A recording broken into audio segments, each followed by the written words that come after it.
예, 우리 기도하심으로 주일 대회 하나님 앞에 드리겠습니다. 하나님 아버지 감사합니다. 주님의 날 우리가 함께 주님 전에 나와 예배드립니다. 예배 가운데 좌정하시고 하나님의 거룩한 은혜와 말씀의 축복을 경험하는 귀한 시간 될 수 있도록 주 하나님 역사하여 주시옵소서. 이 시간 주께서 함께 하심을 믿으며 예수님의 이름으로 기도드립니다. 아멘. 예, 우리 다 같이 찬송 325장 함께 찬송하시겠습니다.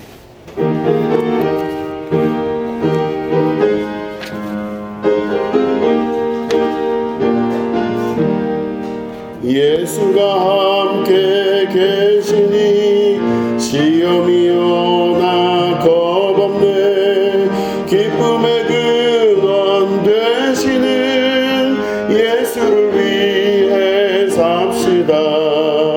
날마다 주를 섬기며 언제나 주를 기리고 그 사랑 안에 살면서 딴 길로 가지 맙시다. 이 세상 사는 동안에 주름 전파하면서 무한한 복락 주시는 예수를 위해 삽시다. 날마다 주를 섬기며 언제나 주를 기리고 그 사랑 안에 살면서 딴 길로 가지 맙시다. 구 없어도 예수는 나의 친구니 불의한 일을 버리고 예수를 위해 삽시다. 날마다 주를 섬기며 언제나 주를 기리고 그 사랑 안에 살면서 딴 길로 가지 맙시다. 주께서 심판하실 때 잘했다 칭찬하리니 이런 상급 받도록 예수를 위해 삽시다. 날마다 주를 섬기며 언제나 주를 기리고 그 사랑 안에 살면서 딴 길로 가지 맙시다. 우리 하나님 말씀 함께 보시겠습니다. 누가복음 5장 1절부터 6절까지의 말씀입니다.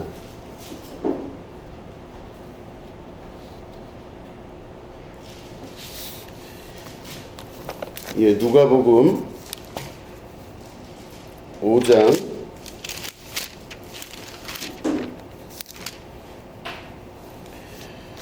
1절부터 6절까지의 말씀입니다. 주보에는 7절로 되어 있는데 6절까지 우리 교독하도록 하겠습니다. 무리가 몰려와서 하나님의 말씀을 들을새 예수는 게네사렛 호숫가에 서서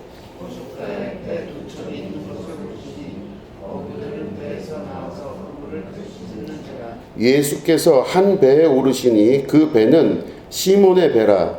육지에서 조금 떼기를 청하시고 앉으사 배에서 무리를 가르치시더니 말씀을 마치시고 시몬에게 이르시되 깊은 데로 가서 물을 내려 그들을 잡으라.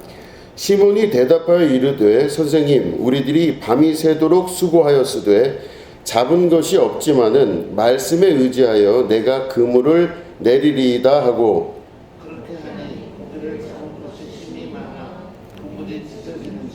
아멘. 예, 오늘은 깊은 곳이라는 제목 가지고 함께 말씀을 나누도록 하겠습니다. 오늘 읽은 본문의 말씀은 예수님께서 베드로를 만난 장면을 자세하게 기록한 말씀입니다. 베드로의 그 처음 장면이죠. 예수님을 만난 장면인데 베드로가 밤새 나가서 그 물고기를 잡았다고 합니다. 그런데 밤새 나가서 잡아도 물고기를 잡은 게 하나도 없이 허탕을 치고 이제 자기 자리로 돌아오게 됩니다. 그럴 때 예수님께서 그 길을 지나가시다가 허탕치고 온 베드로에게 말씀을 하십니다. 깊은 데로 다시 가서 그물을 내려서 고기를 잡으라 이렇게 말씀을 합니다. 비전문가인 예수님이 전문가인 베드로에게 그런 말씀을 하십니다. 누구보다 바다 사정을 잘 알 것 같은 사람은 바로 베드로인데 그 베드로에게 아무런 그 바다에 대한 지식이 없을 것 같은 예수님이 깊은 데로 가서 다시 그물을 내려서 고기를 잡으라 이렇게 말씀을 하십니다. 그럴 때 베드로가 나오는 반응이 참 일반적이지가 않습니다. 당신 누구간데 나한테 이런 얘기를 합니까? 이렇게 얘기를 해야 돼요. 원래는 전문가 입장에서 볼 때. 그리고 그 말을 좀 우습게 생각할 수도 있어야 됩니다. 그래서 멀리 해야 되는데 베드로가 그래요? 그럼 내가 말씀에 의지해서 한번 깊은 데로 가서 그물을 내려보겠습니다. 해서 이제 깊은 데로 가게 됩니다. 갔더니 깊은 데서 그물을 내리고 물고기를 다 걷어 올려서 그물이 가득 차가지고 뭐 더 이상 자기 둘이 몇 명이서 이 그물에서 물고기를 떼지 못할 정도로 어마어마한 양의 물고기가 올라왔다라고 이야기를 하고 있는 것이죠. 여기서 우리가 기억해야 될 아주 중요한 내용이 있습니다. 깊은 데로 가라고 하는 단어입니다. 깊은 곳. 예수님께서 그 많은 단어들 중에 다시 바다로 나가서 그물을 내리라 이래도 되고 많이 못 잡았으니까 저쪽 어디로 가라 이러면 될 텐데 예수님께서 깊은 곳이라고 하는 단어를 사용하셔서 베드로에게 설명을 하시고 계신 것입니다. 깊은 곳으로 가라. 그래서 이 깊은 곳으로 가라고 하는 이 원문의 히라보 원문을 찾아봤더니 바토스라고 하는 단어를 사용합니다. 깊은 곳, 이 뜻이 바로 바토스라고 하는 단어가 깊은 곳이란 뜻입니다. 깊은 곳으로 가서 그물을 내려보아라. 근데 그 깊은 곳이 바토스라고 하는 단어를 쓰는데 그 바토스라고 하는 단어가 깊은 곳이라고 하는 그 뜻 이외에 생소한 곳, 가보지 않은 곳이라는 단어도 똑같이 사용하고 있다라고 합니다. 그러니까 예수님 말씀을 다시 이 단어를 해석해서 보면 너는 지금 가서 깊은 곳, 다시 말해 네가 가보지 않은 곳, 생소한 곳, 그곳에 가서 그물을 내리라 이렇게 말씀하고 계시는 것입니다. 생소한 곳, 가보지 않은 곳, 그곳을 가서 거기서 다시 그물을 내려보라 이렇게 말씀하고 계신 것이죠.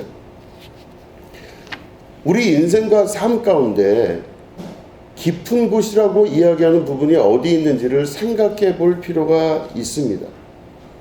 예수님의 이 말씀은 단순하게 가서 그물을 다시 내리라고 하는 그 뜻보다 깊은 곳, 다시 말해 생소한 곳, 가보지 않은 곳, 그곳을 가서 거기다 그물을 내리라고 하는 이 의미가 더 강하다는 것을 우리가 기억해야 되는 것입니다. 깊은 곳. 여러분들에게 있어서의 깊은 곳은 어디입니까? 여러분들은 혹시 매일매일 익숙한 삶을 살고 계시진 않습니까? 매일매일 큰 부담 없는, 그리고 항상 익숙한, 그래서 이 익숙한 삶에서 크게 문제가 있지 않는 그런 삶을 혹시 살고 계십니까? 우리는 항상 익숙한 곳에 우리의 삶을 놓을 때가 참 많습니다.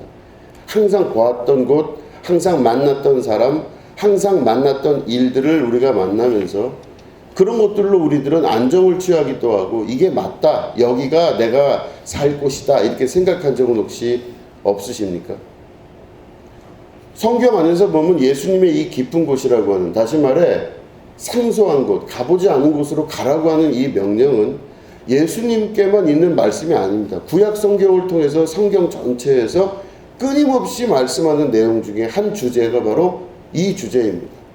생소한 곳으로 들어가라. 생소한 곳은 여러분 굉장히 어려운 곳입니다. 처음에 가서 익숙지 못하기 때문에 그곳에 가면 어색하기도 하고 모든 게 다 불편하고 고통스러운 세계가 바로 익숙하지 않고 가보지 않은 세계입니다.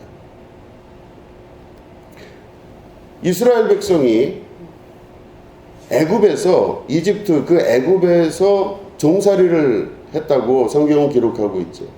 그러니까 430년을 종살이를 하니까 그 삶에 그냥 익숙해져 있었던 것입니다. 하나님이 아브라함을 부르셔갖고 그 아브라함의 자손들을 통해 이스라엘의 역사를 이룰 것으로 약속을 하셨는데 아마 하나님께서 작정하신 바가 있어서 이스라엘을 애굽이라고 하는 땅에다가 가둬놓게 되신 것 같습니다. 430년을 살았는데 그들이 맨 처음에는 좋은 방법으로 들어갔어요, 거기를. 그래서 맨 처음에는 행복하게 너무너무 가뭄이 들고 살기가 어렵고 먹을 것도 구하기 어렵고 물도 없고 이러니까 그곳에서 있다가 자기가 있던 고향을 떠나서 막내 아들이죠, 요셉이 총리로 있는 애굽으로 흘러들게 되었던 것입니다. 처음엔 너무 좋죠. 요셉이 총리이기 때문에 땅도 큰 땅을 분할하여 줍니다. 그래서 마음대로 양을 기르고 마음대로 경제활동을 하면서 너무너무 처음엔 행복한 것 같아요. 그 땅이 너무너무 좋은 겁니다.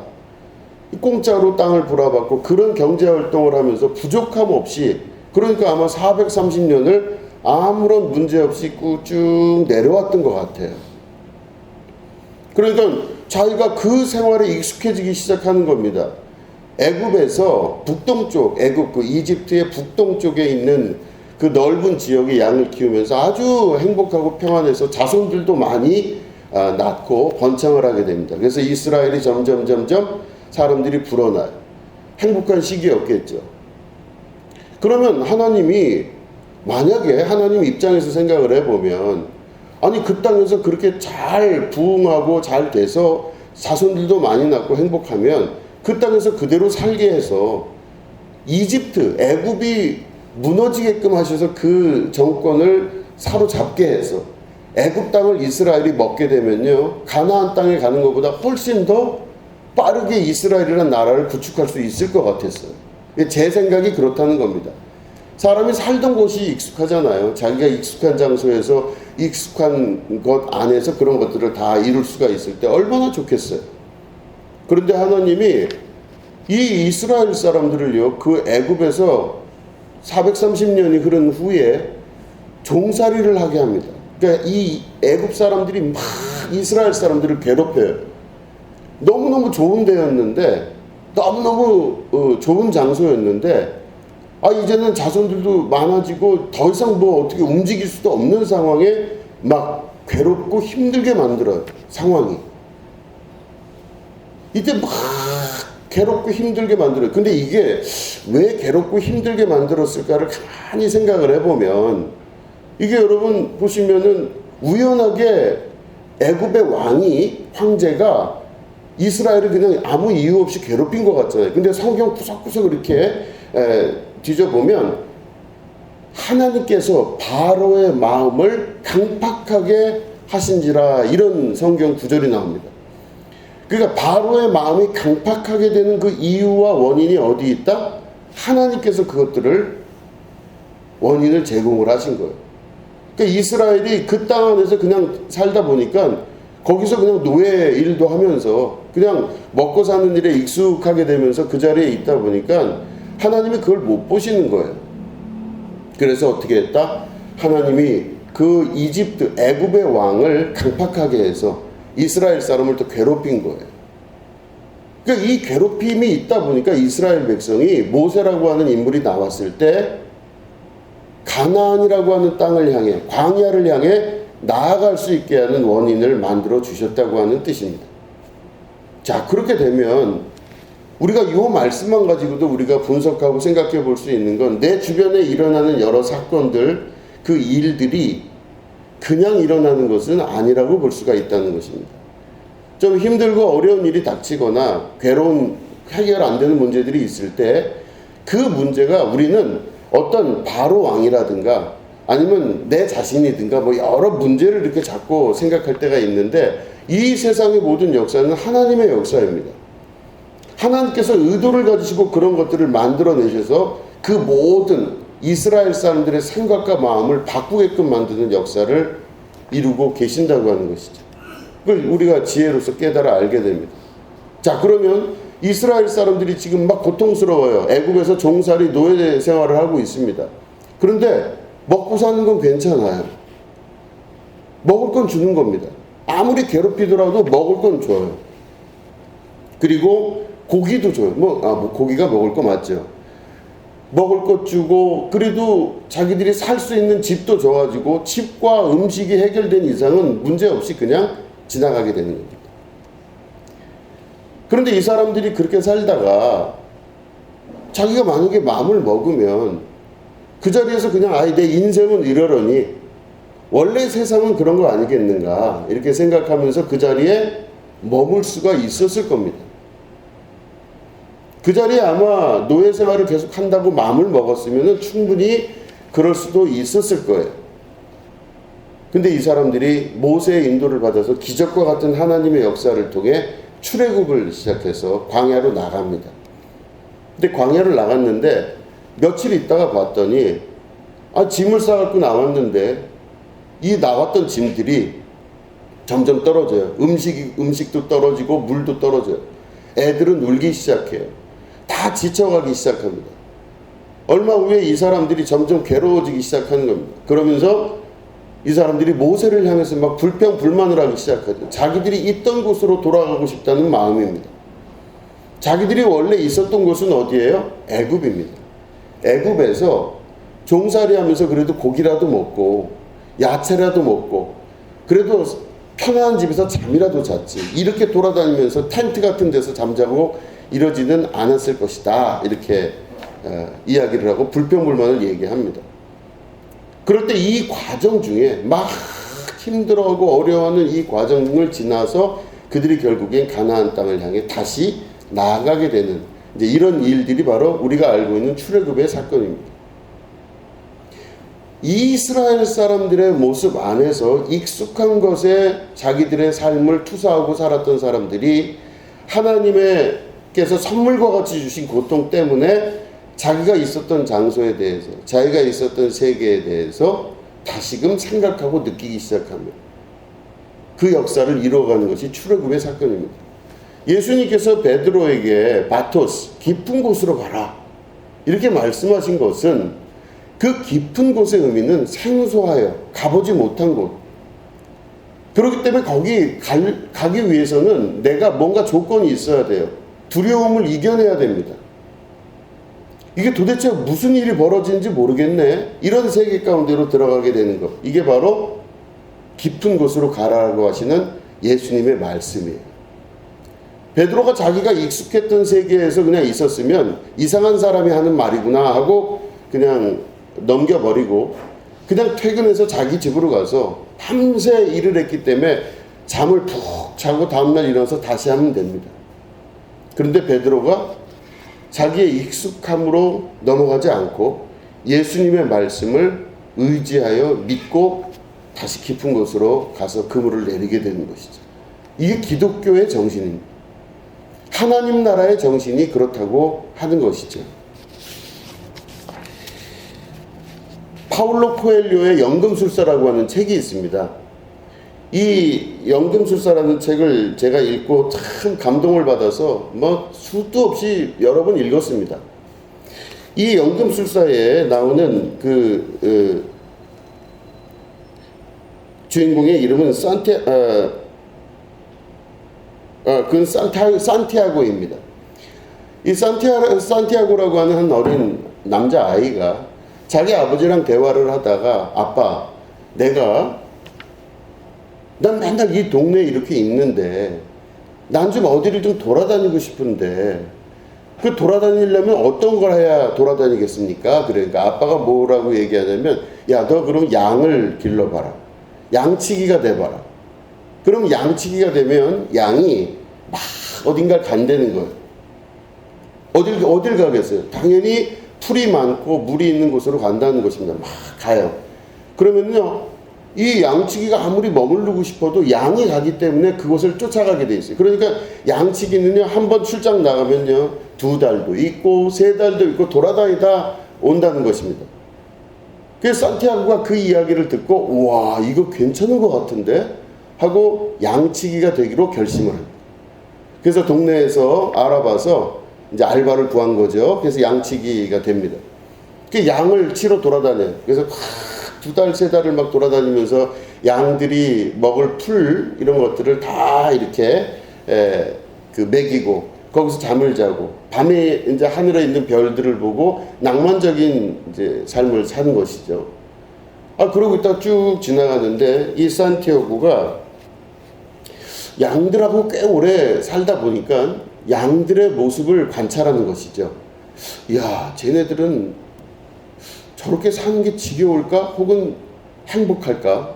이거를 산티아고가 보면서 이제 느끼게 됩니다. 그러면서 뭐라고 이야기하냐면 산티아고가 혼자 생각을 하는 거, 양들을 보고 이제 양들이 이렇게 있는 걸 보고 양들은 스스로 결정을 내릴 능력도 혹은 그럴 필요도 없구나 이런 걸 느꼈어요. 쟤네들은 양들은 스스로 뭔가를 결정할 능력도 없고 또 그럴 만한 의지도 없구나 이런 이제 결론에 도달합니다. 야, 쟤 참 양들이 그렇네. 그러면서 자기가 양측인데 자기가 이 양들을 물이 있는 곳이나 풀이 있는 곳으로 이렇게 이끌 때 양들은 그 양치기를 따라서 쫓아가서 그냥 거기다가 내려다 주면 먹고 물 마시고 쉬고 그렇다는 거. 자기들 의지로 딴 데로 가거나 뭐 이렇게 하지를 않는다는 것이죠. 그렇기 때문에 나중에 이 산티아고가 가만히 봤더니 양들을 보니까 울타리가 없잖아요. 양들을 떼를 이렇게 몰고 가면 울타리가 있을 수가 없잖아요. 그래서 울타리가 없는데도 이 양들이 도망가지 않는 것을 발견한 것입니다. 울타리가 없는데도 양들이 도망가질 않아요. 또 네 맘대로 가도 돼. 그래도 양들이 도망가지를 않아요. 왜 그러냐? 양에게는 뭐가 없다고요? 자기 스스로 판단하고 결정할 수 있는 의지가 상실돼 버린 겁니다. 그냥 자기 스스로가 무언가를 판단하여 결정할 수 있는 자아의 중심축이 양들은 없는 거예요. 양은 뭐만 하면 돼요? 양치기 말만 들으면 되는 거예요. 그러니까 이 산티아고가 그 모습을 보면서 자기 인생은 도대체 뭘까 생각하기 시작합니다. 그러면서 이 산티아고가 자기가 양치기를 그만두고 이제는 나를 찾아 떠나야 되겠구나 하는 결단을 시작합니다.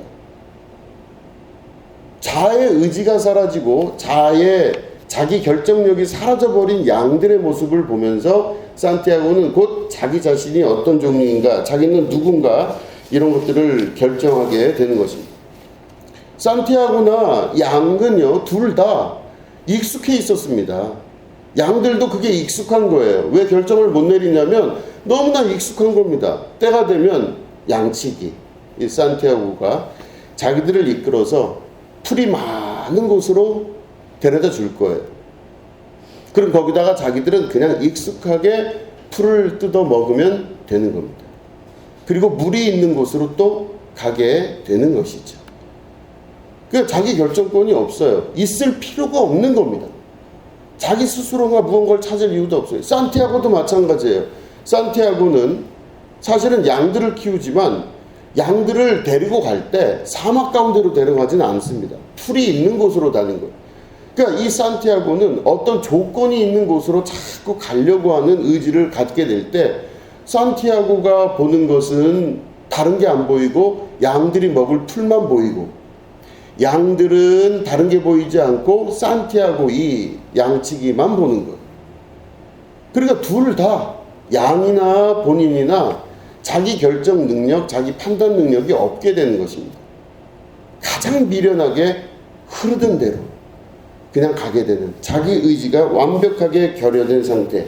그게 바로 산티아고와 양들의 삶이라고 볼 수가 있습니다. 그래서 산티아고가 그 양치기를 그만두고 이제는 온전한 여행을 떠나기 시작합니다. 진짜 내가 누구이며 내가 태어난 이유가 무엇이며 그리고 나는 지금 발견하고 찾아야 될 게 무엇인가를 찾아 떠나기 시작합니다. 근데 그 길이 절대 쉽지가 않아요. 절대 쉽지가 않습니다. 가보지 않은 세계를 가야 되고 그 세계로 가면서 여러 예를 들어 도둑질도 당하게 되고 있던 재산 다 날리기도 하고 별의별 일들을 다 경험하면서 이 산티아고가 자기의 길을 찾아 막 가게 됩니다. 그런데 결국엔 자기가 갔던 그 모든 길에서 돌아와서 자기가 있던 교회, 그러니까 자기 동네 마을에 있는 교회로 와봤더니 그 교회 지하에 숨겨져 있는, 그 땅 밑에 숨겨져 있는 보화를 발견하게 된다. 뭐 하여튼 내용은 그렇게 이제 끝나게 됩니다.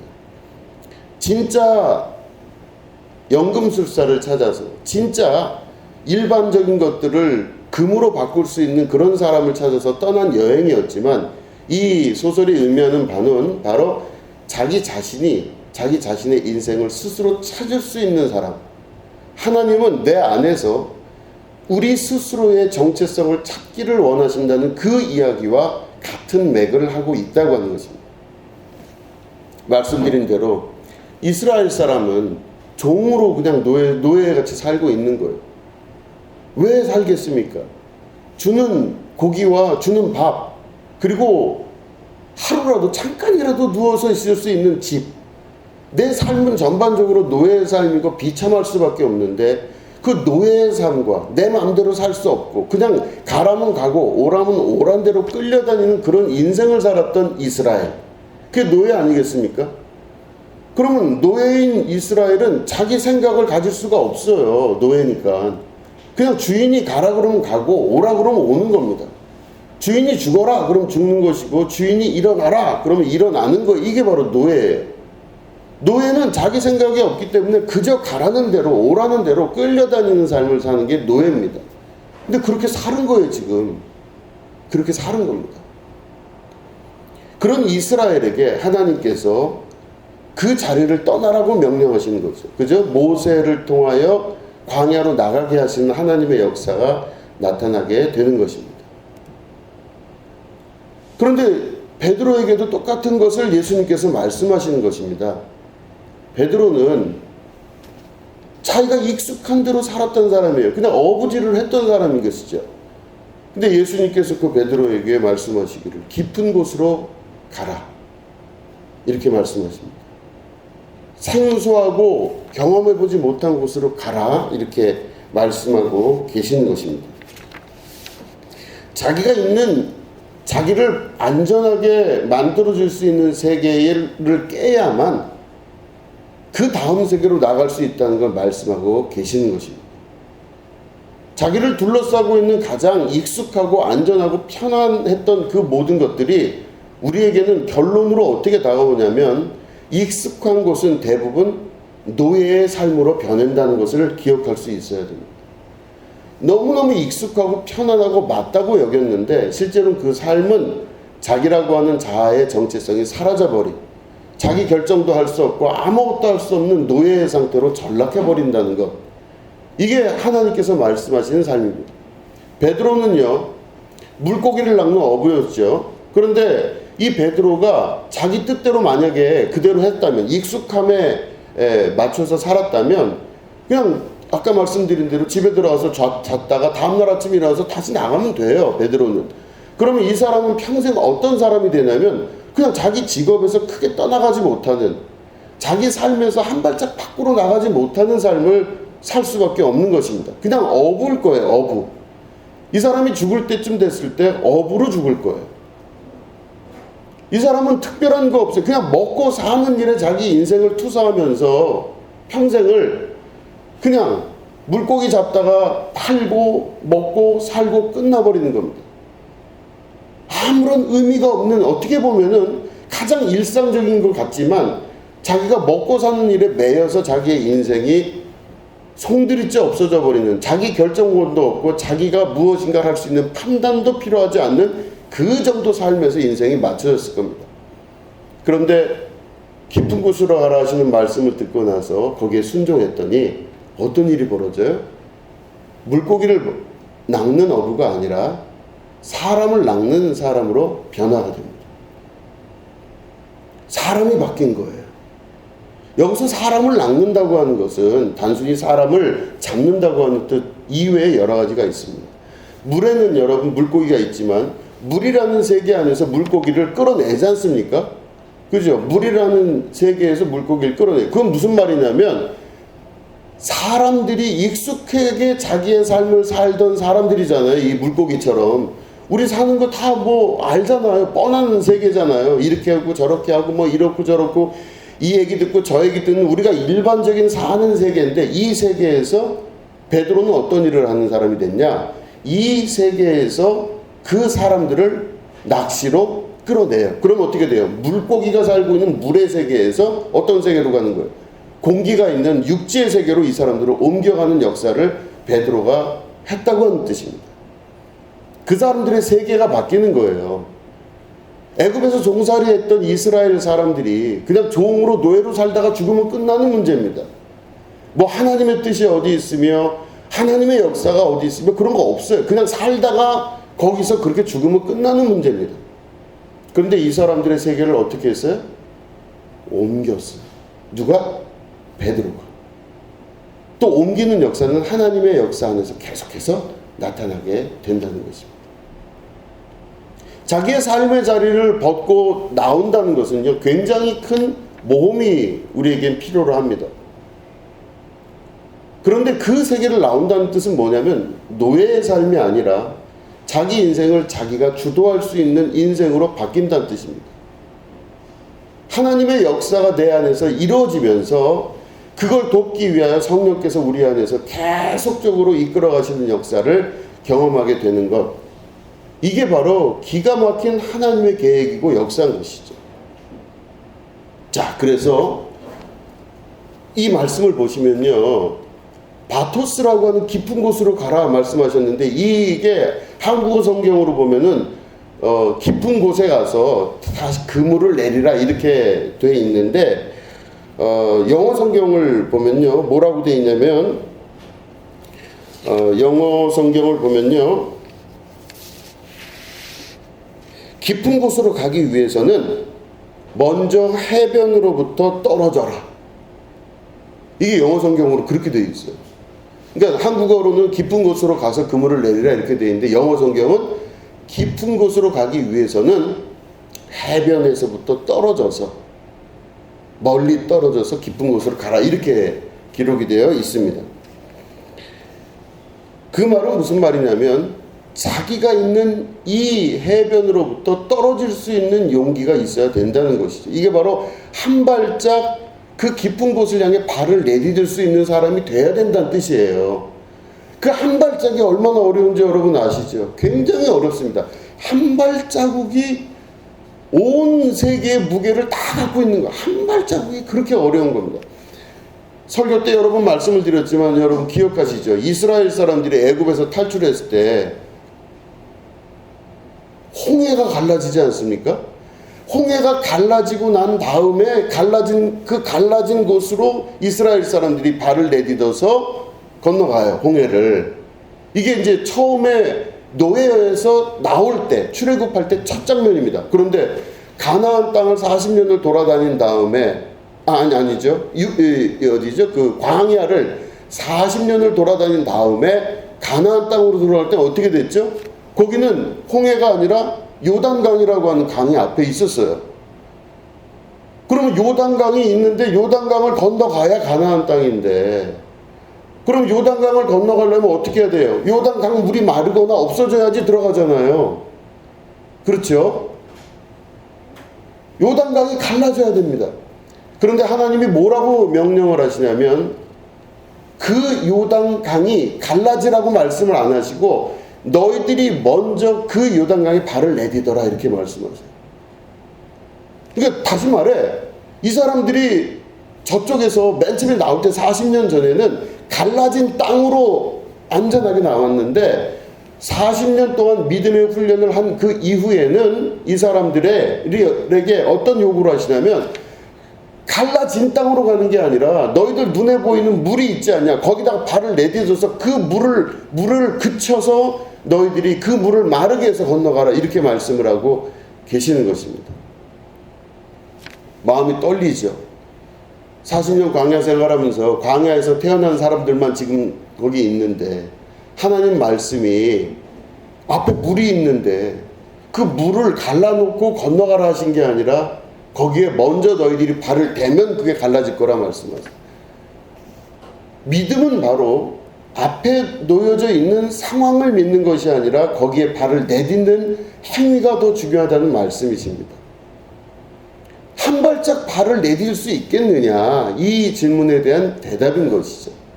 이스라엘이 한 발짝 발을 내딛었습니다. 그 이후에 갈라지고 그때 하나님의 거룩한 백성들이 그 요단강을 건너가는 역사가 나타나게 되는 것입니다.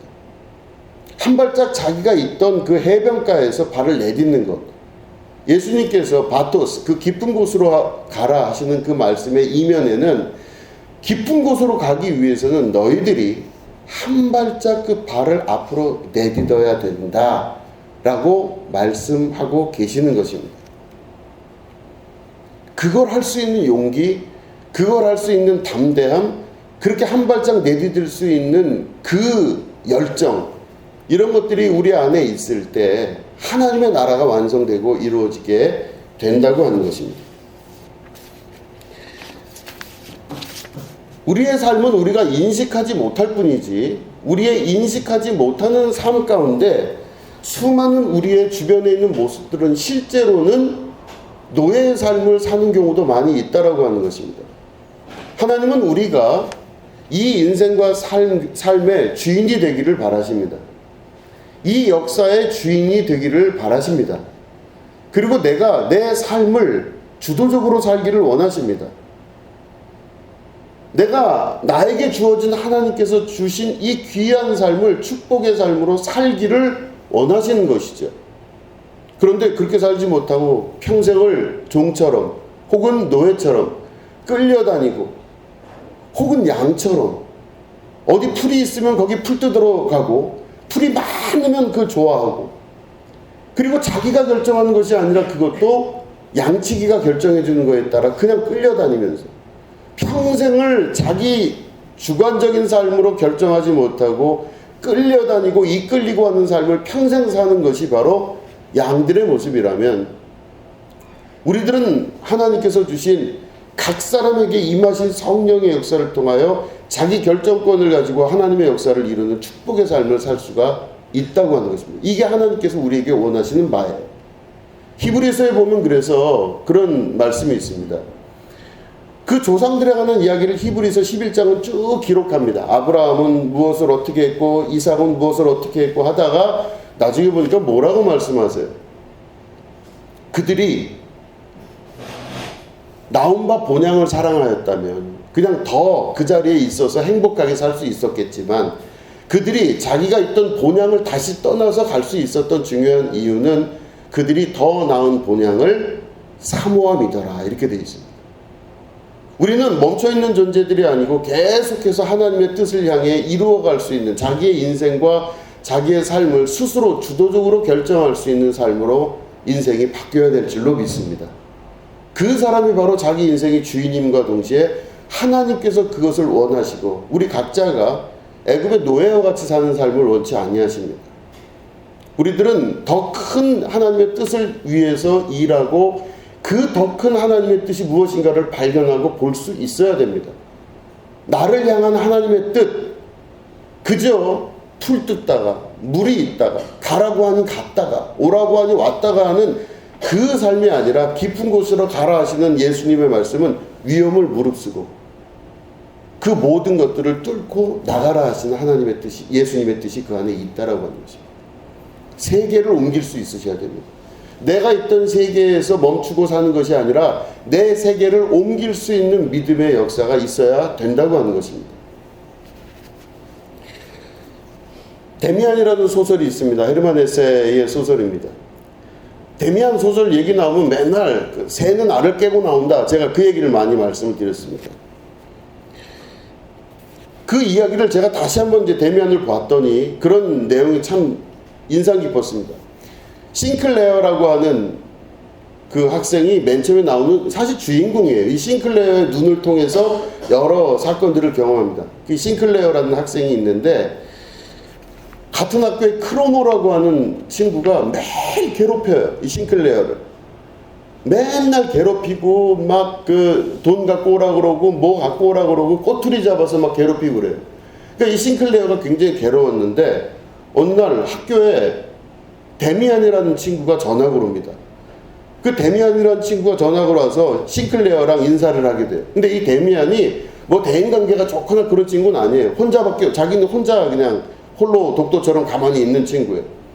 이 데미안이 이 싱클레어를 보고 가만히 눈치를 보니까 싱클레어가 힘들어하는 거가 보이는 거예요.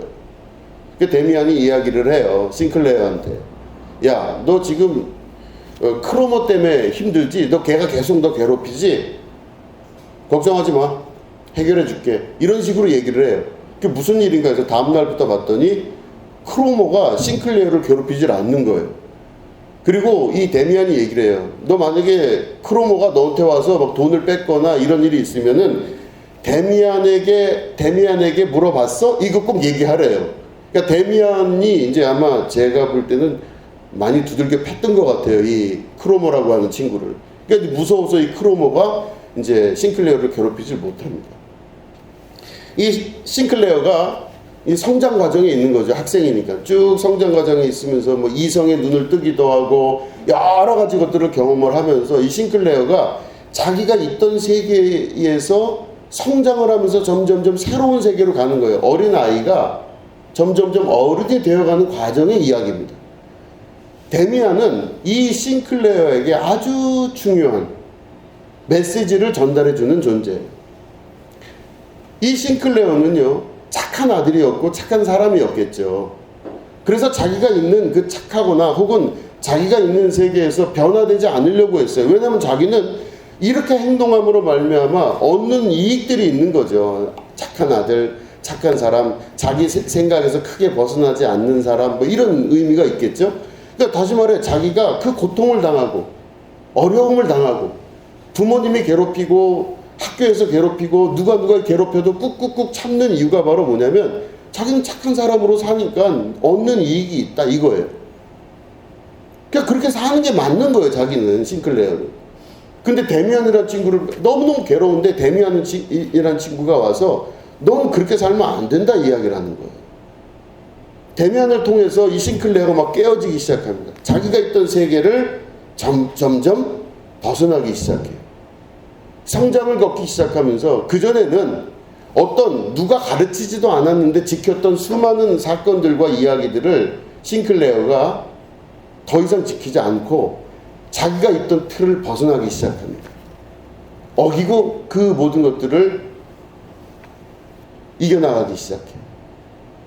싱클레어에게 있어서 데미안은 다시 말해 알을 깰 수 있는 중요한 그 계기를 만들어준 존재입니다. 거기 나오는 유명한 이야기가 바로 아브락타스라고 하는 그 그리스 신화에 나오는 새는 알을 깨고 나온다가 그 아브락타스거든요. 그 아브락타스라고 하는 이 새가 알을 깨기 위해서 중요한 건 뭐냐? 나와야 되는데 자기가 있던 생각의 틀들을 벗어나야 된다는 말인 거예요. 그걸 다시 말해 자기가 맞다고 여기는 것들을 깨고 나와야 그 다음 세계로 갈 수 있다는 것입니다. 물고기가 베드로에게 낚여가지고 이 사람이 물의 세계에서 이 공기의 세계로 나올 수 있듯이 바로 이 싱클레어는 자기가 착한 아들로서 착한 학생으로서 살던 그 세계를 나와야만 그 다음 세계로 들어갈 수가 있다고 하는 뜻입니다.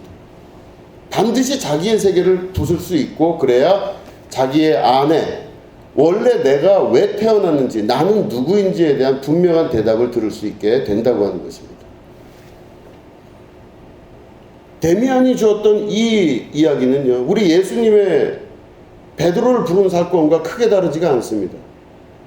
베드로를 부르셨을 때 바로 예수님께서 그 베드로의 인생의 진정한 존재적 가치, 너는 물고기를 낚으면서 인생이 끝날 인생이 아니다. 너는 사람을 낚는 어부가 되게 될 것이다. 그러면서 교회의 기초가 되며 그를 통하여 하나님의 나라가 확장되게 됩니다. 이게 바로 하나님의 나라입니다. 우리들은 살면서 여러 가지를 많이 경험합니다. 내 삶의 기본적인 패턴, 내 생각의 틀에서 벗어나지 않으려고 노력을 굉장히 많이 합니다. 아둥바둥 혹은 싱클레어처럼 착한 사람이 되기 위해서. 혹은 물고기들처럼 내가 여기 떠나면 죽을 것 같으니까 물 속에서 사는 것처럼, 이스라엘 사람들이 애굽에서 종살이하는 것처럼 종으로 사는 게 차라리 나은 거예요. 두들겨 맞더라도 몇 대 터지더라도 그냥 고기에다가 야채 먹고 잠 좀 편하게 자고 누가 채찍질하면 그런가 보다 그러고 맞고 사는 게 정상인 거예요. 그런데 그 세계에서 나와야 된다는 뜻입니다. 예수님은 그 말씀을 하신 거예요. 그 세계에서 나와야 된다 말씀하고 계시는 것입니다. 그 세계를 나올 때 하나님의 나라가 우리 가운데 실제로 임하게 되는 것입니다. 자기 삶을 투사해서 볼 수 있어야 됩니다. 자기 삶을 어떻게 해야 될지를 분명하게 볼 수 있어야 됩니다. 그럼 바로 하나님의 나라가 내 안에서 이루어지고 오늘도 내가 있었던 틀에서 벗어나서 나를 이끌어 가시는 하나님을 경험하게 된다는 것입니다. 그럴 때 여러분들은 귀한 존재가 되시는 겁니다. 너는 택한 족속이요 왕같은 제사장이요 거룩한 나라요 하나님의 소유된 백성이니, 이 말씀은요 그게 나올 때 나타나는 거예요. 노예 상태에서는 아무 가치도 없는 겁니다. 그냥 노예예요. 자기의 틀과 생각과 편안함과 익숙하면서 나와야만 바로 그때부터 하나님의 진정한 자녀로서의 삶을 살 수가 있게 된다고 하는 것입니다. 나올 수 있으셔야 됩니다. 그러기 위해서는 어떻게 해야 됩니까? 자기가 있었던 장소를, 그 해변을 내서 바닷가로 한 발짝 발을 내디딜 수 있는 용기가 있어야 되고, 요단강에다가 자기 발을 댈 수 있는 용기가 있어야 되고, 애굽에서부터 탈출할 수 있는 결단의 용기가 있어야 된다고 하는 것입니다. 이렇게 될 때 하나님의 나라가 내 안에 실제로 이루어지고 나는 하나님의 자녀로서 온전한 거듭남의 역사를 경험하게 된다고 하는 것입니다. 여러분 그렇게 되시기를 축원드립니다. 여러분 한 분 한 분은 하나님의 자녀이시고 하나님의 축복입니다. 여러분 한 분 한 분의 결단과 여러분 한 분 한 분의 존재적 자기 가치를 찾는 것이 하나님의 진정한 뜻이기 때문에 여러분 과감하게 자기의 생각을 털고 하나님께로 나오는 여러분 되시기를 주님의 이름으로 축원합니다.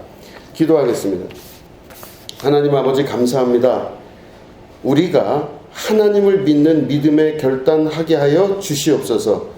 하나님의 말씀 믿고 그 길로 역사하는, 그 길로 걸어갈 줄 아는 축복의 자녀 되게 하시고 깊은 곳을 향하여 한 걸음 내디딜 수 있는 주님의 축복된 자녀 될 수 있도록 성령 하나님 역사하여 주시옵소서. 감사드리며 예수님의 이름으로 기도드립니다. 아멘. 우리 다 같이 찬양하시면서 준비하신 예물 하나님께 드리겠습니다.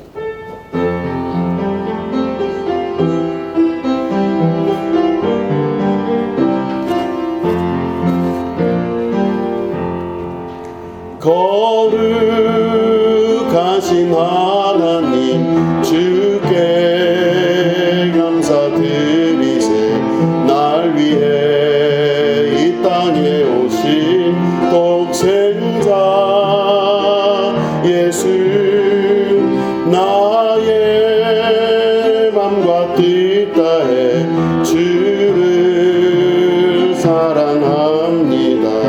날 위해 이 땅에 오신 독생자 예수, 내가 약할 때 강함 주고 가난할 때 우리를 부욕해 하신 나의 주 감사.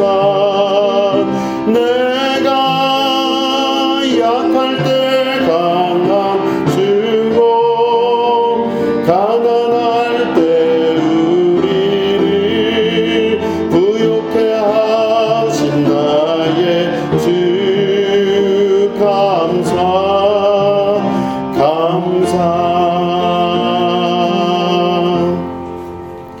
하나님 아버지, 이 예물 드린 손길들을 기억하여 주시옵소서. 하나님께서 이들에게 복의 복을 더하시고 주님의 거룩한 뜻을 온전히 이루며 확장하는 주님의 백성 되게 하여 주시옵소서. 특별히 기도의 제목을 드린 영혼에게 안수하여 주시고 그 모든 것 위에 풀어짐의 역사와 베푸시는 역사와 하늘 문을 열고 내리시는 한량없는 축복의 역사 있게 하여 주시옵소서. 모든 어려움들을 능히 감당하여 이길 수 있는 축복의 자녀들 되게 하여 주시옵소서. 감사드리며 예수님의 이름으로 간절히 축복하며 기도드립니다. 아멘. 우리 다 같이 일어나셔서 찬양하시고 예배 마치도록 하겠습니다. 그 영광이 온 땅에 충만, 그 영광이 온 땅에 충만, 그 영광이 온 땅에 충만, 거룩하신 주, 온 세상 죄를 구속하셨네, 온 세상 죄를 구속하셨네, 온 세상 죄를 구속하셨네. 어린 양 예수. 하나님 아버지, 우리 예배에 참석한 주님의 귀한 백성들이 자기의 자리를 이겨나갈 줄 아는 축복의 자녀 되게 하여 주시옵소서. 노예와 같은 삶을 선택하지 않고 진정한 자유인 하나님께서 주시는 진정한 평화의 나라로 갈 수 있는 가나안의 축복을 경험케 하여 주시옵소서. 예수님께서 베드로를 향해 깊은 곳으로 가라 하셨으니 베드로는 거기에 아멘하고 그 말씀에 순종하여 그 모든 두려움을 이겨내고 큰 그물을 걷게 되었습니다. 우리들이 그런 사람이 될 수 있도록 성령님 도와주시고 인도하여 주시고 축복의 역사 가운데 들어가게 하여 주시옵소서. 지금은 우리 구주 예수 그리스도의 은혜와 하나님 아버지의 지극하고 무궁하신 사랑과 성령님의 감화감동 축복교통 역사하심이 오늘 예배 가운데 함께하는 주님의 거룩한 백성들 위에 지금부터 영원히 함께 하옵시기를 간절히 축원하옵나이다. 아멘.